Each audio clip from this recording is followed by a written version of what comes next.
Paired sample की तरफ आ जाते हैं। Paired sample dependent sample t test या इसे रिपीटेड सैंपल टी टेस्ट भी कहा जाता है।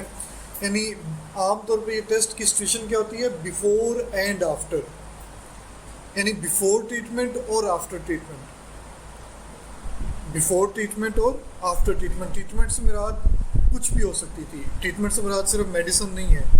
आमतौर पे इसे साइकोलॉजी वाले इंटरवेंशन भी कहते होते हैं, before intervention and after intervention.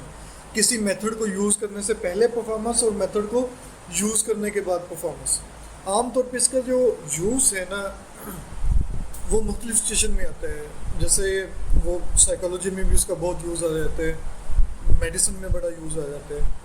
और इसकी अगर आपने पॉपुलर एग्जांपल्स पढ़ी होंगी तो वो बेसिकली आपने देखा होगा कि आप किसी इदारे को ज्वाइन करना चाह रहे हैं, फॉर एग्जांपल आप आर्मी को ज्वाइन करना चाह रहे हैं, तो आर्मी को ज्वाइन करने से पहले वो आपका हाइट वेट वगैरह मेजर करते हैं।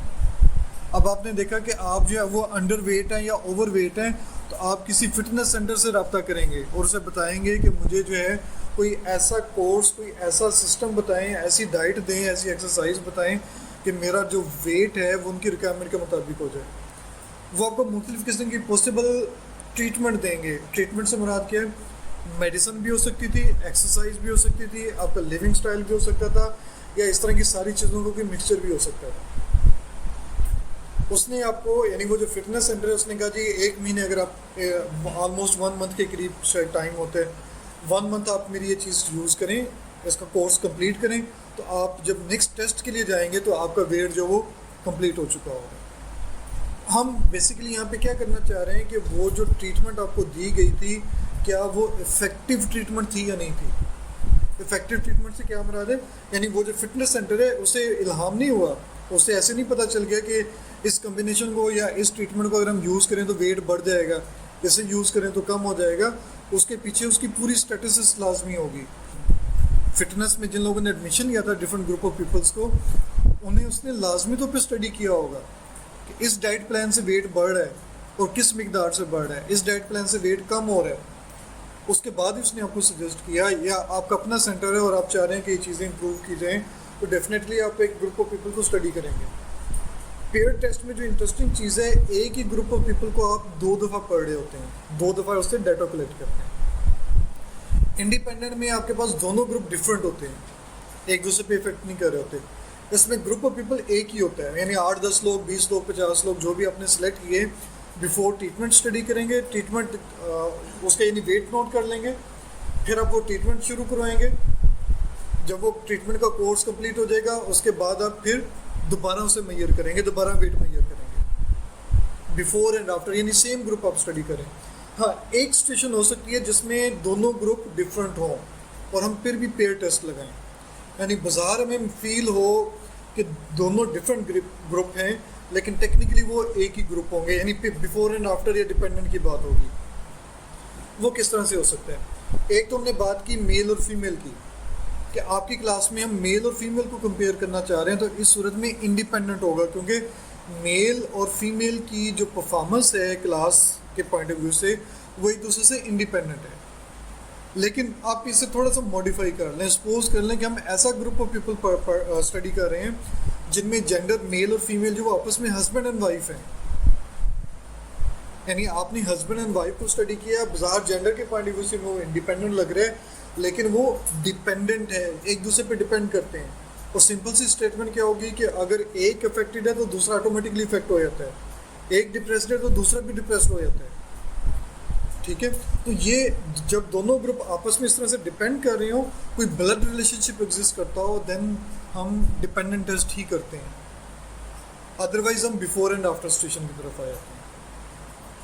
क्लियर हो गया पॉइंट, कोई कन्फ्यूजन? अच्छा, अब इसमें इसकी जो डाटा एंट्री है वो थोड़ी डिफरेंट है।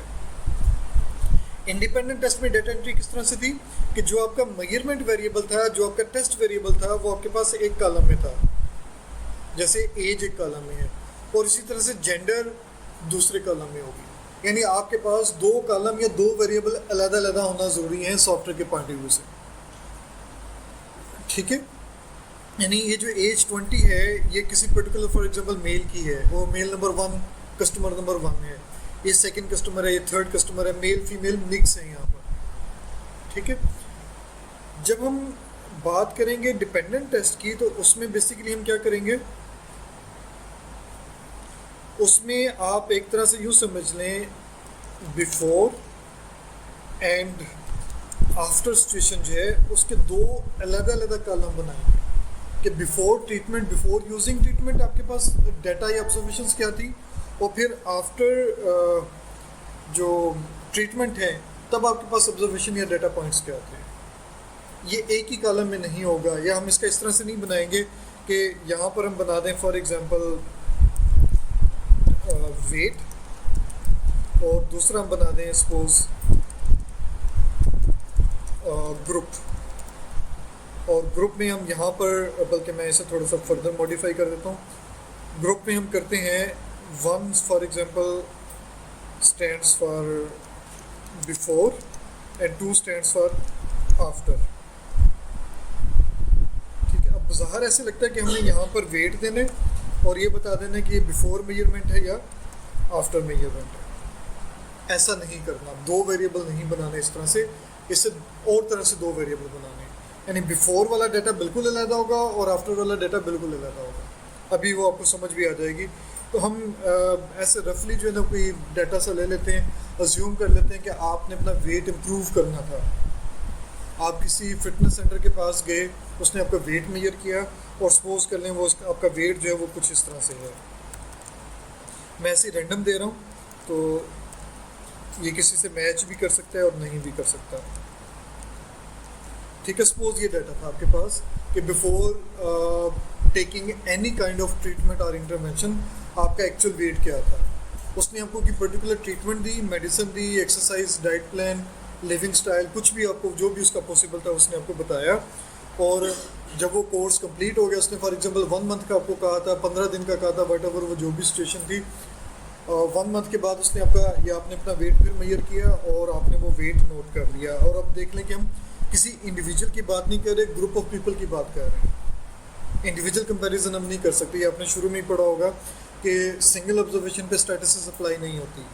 ठीक है, तो हम ग्रुप ऑफ पीपल पे स्टडी कर रहे हैं कि एक जैसे ग्रुप को उनके वेट बेशक बिफोर डिफरेंट थे लेकिन ट्रीटमेंट एक जैसी दी गई। ठीक है, तो मैं यहाँ पे थोड़ा सा मॉडिफाई करके दे देता हूँ। हम सपोज ये कर रहे हैं कि आपने वेट इंक्रीज करवाना था अपना, आप चाहते थे आपका वेट जो है वो ज़्यादा हो, तो मैं कहीं पे ज़्यादा कर देता हूँ, कहीं पे कम कर देता हूँ। सपोज इसका 55 हुआ, इसका 60 वेट हो गया, इसका भी 60 हो गया, ये 55 वेट में चला गया, ये 75 वेट हो गया, ये 63 हो गया, ये 73 वेट में चला गया, इसका 51 हो गया, इसका भी 51 हो गया, ये 52 हो गया, ये 56 हो गया, 53 हो गया और ये 51 हो गया। मैंने ऐसे ही रैंडमली डाटा दे दिया। अदरवाइज़ अगर आप वाकई से कुछ देखना चाह रहे हैं तो जो भी बुक आप फॉलो कर रहे हैं इससे पहले, स्पेशली अगर आप कोई इंटरनेशनल बुक ले लें तो वहाँ पे बिफोर एंड आफ्टर के पॉइंट ऑफ व्यू से डाटा दिया होगा। उस डाटा को आप इस तरह से एंटर कर लें। अब आपने एनालाइज में जाना है, compare means, paired sample t test. अब ये देखें कि pair 1, variable 1, variable 2, variable 1, variable 2, variable 1 हमारा फॉर एग्जांपल बिफोर है और ये आफ्टर है। आप आफ्टर माइनस बिफोर कर लें या बिफोर माइनस आफ्टर कर लें। अगर आपके पास टू टेल हाइपोथेसिस है तो डिसीजन चेंज है सच नहीं होगा, बल्कि नहीं होगा, डेफिनेटली नहीं होगा,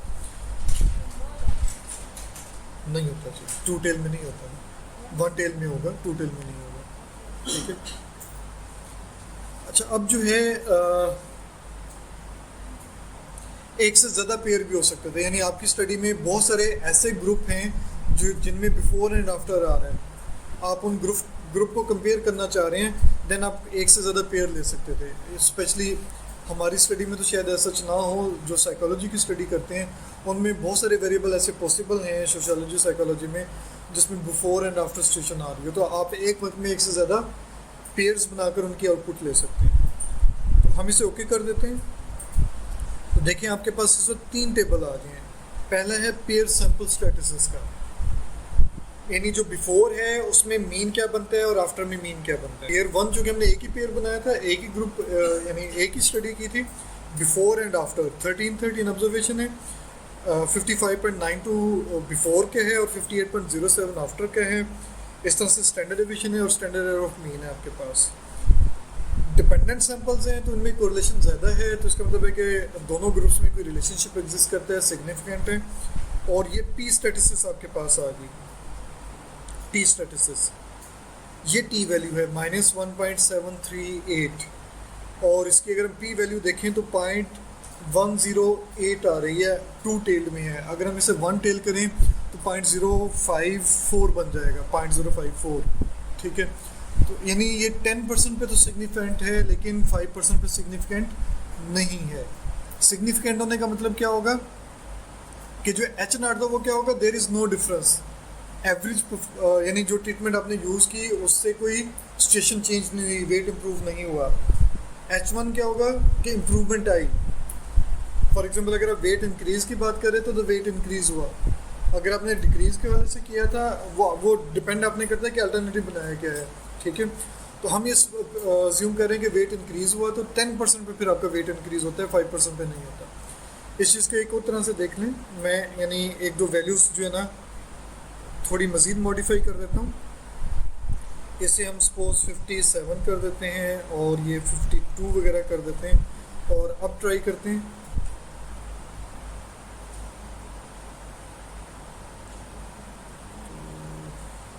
ये देखें 0.052 आपके पास आ गया। अगर आप इसे जो है 2 पे डिवाइड करके 1 टेल कन्वर्ट करेंगे तो 1 टेल के पॉइंट ऑफ व्यू से आपके पास H0 जो है वो रिजेक्ट हो जाएगा, H1 एक्सेप्ट हो जाएगा। 2 टेल के पॉइंट ऑफ व्यू से अभी भी H0 जो है वो एक्सेप्ट हो रहा है, 2 टेल के पॉइंट ऑफ व्यू से H0 अभी भी एक्सेप्ट हो रहा है। लेकिन अगर हम 1 टेल के वाले से देखें तो H0 रिजेक्ट हो रहा है और H1 एक्सेप्ट हो रहा है। और ये एक 95% confidence interval of the difference, दोनों ग्रुप्स में जो डिफरेंस बना बिफोर एंड आफ्टर में, ये उसका 95% कॉन्फिडेंस इंटरवल है। अच्छा, ये चीज़ शायद मैं लास्ट भी बताना भूल गया था, और आपके जहन में शायद कहीं पे क्वेश्चन भी रोज हुआ हो कि आप अगर कॉन्फिडेंस इंटरवल चेंज करना चाहें तो यहाँ पर आपके पास ऑप्शन है कि आप किस लेवल पर जो है कंपैरिजन करना चाह रहे हैं। यानी आप 90% कर दें, 99 कर दें, 94 कर दें, ऑप्शन आपके पास यहाँ पे अवेलेबल है। बाय डिफ़ॉल्ट आपके पास 95 है, ठीक है। ये हमने कहाँ पे किया, ऑप्शंस में जाकर। इंडिपेंडेंट और वन सैंपल में भी ऑप्शन में ये चीज़ मौजूद है, वहाँ पे आप ये आसानी से चेंज कर सकते हैं। वो फिर आपके पास जो डिसीजन आएगा वो 95% के मुताबिक ही कॉन्फिडेंस इंटरवल